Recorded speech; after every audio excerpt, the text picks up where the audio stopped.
I brought groupies. And I'm so grateful they're here.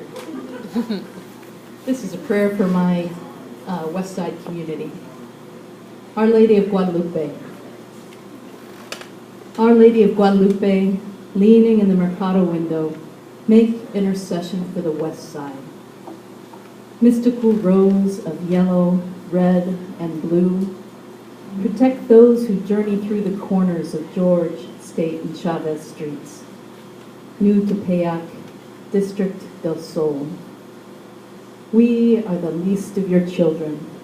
1,000 blessed Juan Diegos from the mountains of Southeast Asia and Central America, the deserts of Mexico and Somalia, the far-off foreign districts of Lebanon, Chicago, and the suburbs. Our faith shines bright as apparitions on our winter cloaks, a testament to the possibilities that lie in the shadow of your love. O Virgin Guadalupe, Mother of the Americas, smile on your children who toil at the clinic across the street to heal the broken and the broken system. Show pity to the neighbors in back who teach citizenship and keep the food shelf stocked. Bless the smell of roasting corn and the rhythm of Aztec dancers. Watch over the homeless and the drunken in Parque Castillo. Grant comfort to your children eating soul food at Chorus. Remember especially the women in hijab and winter coats making their way to Al Salam Halal Market. Touch the hearts of those who venture through for good food and those who speak 2 languages to accommodate them. Dear Lady of Guadalupe, ringing in the bells of the parish that bears your name, we proclaim you and the miracle of your appearance, mystical rose of yellow, red, and blue, leaning in the Mercado window on the west side. Nowhere are we without you, not even in the dead of winter in St. Paul. Amen.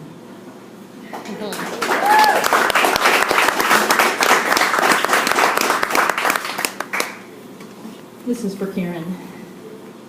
Migration. The humpback whale migrates in remarkably straight lines, as if an internal navigator plotted a course, dead reckoned a path on an internal chart. That is how she swims through the tumult of our lives. Supple and formidable, suffering the accretions of time, the whalers, the tourists, the unnatural sonar, the plastics and pollutants of an indifferent race.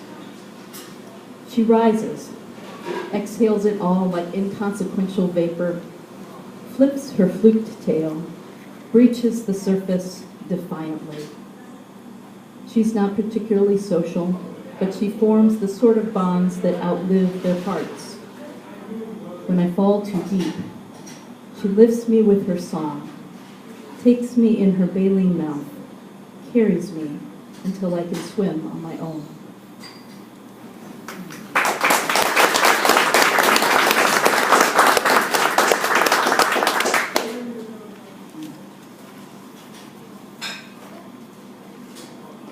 Notice, I am not your rough draft, your test case, your practice field.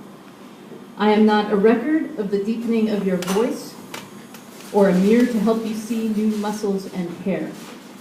I am not Exhibit A, attesting to the arrival of your manhood.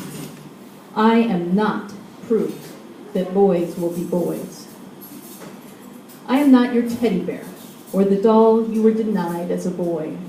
My eyes do not close when I am on my back. I am not your pacifier, your baba, or your blankie.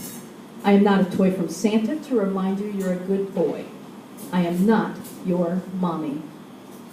I am not your audience, not your ovation, not your golden trophy. I am not your private dancer or your guilty pleasure. I am not a two-dimensional porthole into your fantasies. I am not your silent porn film. I am not the object of your science. I am not your lab rat, your test group, or your specimen cup. I am not a cold cadaver laid out on steel for your anatomical study. I am not your portable mucous membrane or your spare sphincter. I am not your prey, pumped full of lead, shot and laughed at over a beer. I am not your pack mule or your camouflage. I am not in the sights of your 12 gauge or in the tread of your boots. I am not the head on your wall or the rug on your floor. I am not the strike for your match or the fuse for your fireworks. I am not your target at your shooting range. I am not the bunker where you tremble and cower and remind yourself you're a man. I am not the silo for your missile. I do not open with a secret code or launch at the press of a button.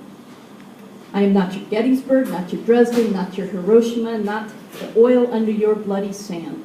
I am not a wild savage for you to tame or an insurgent for you to smother. But understand that I am wild and I am rising. I am not the sweater you pull on for warmth, or the jockstrap that holds you sweaty and close.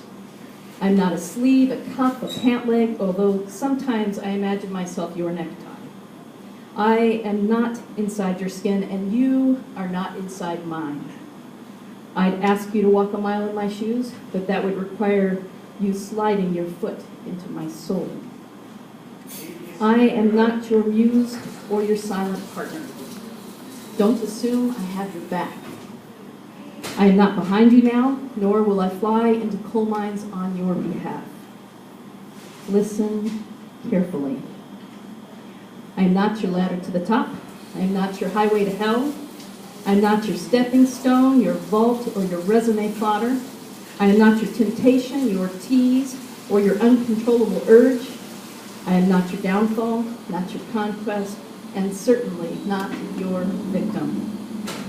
I understand fully now that I do not need to become you. I am not yours, and I feel no sadness about this.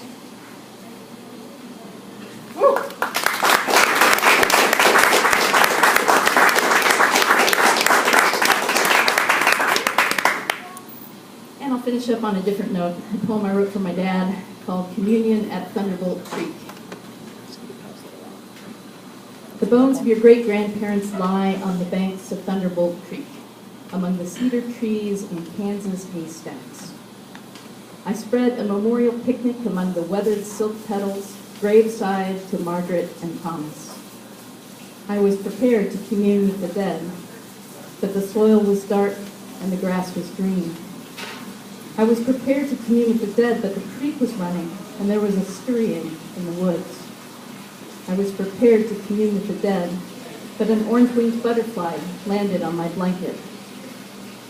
Under the broad, blue Kansas horizon, an orchestra of prairie life performed a symphony to the gently setting sun.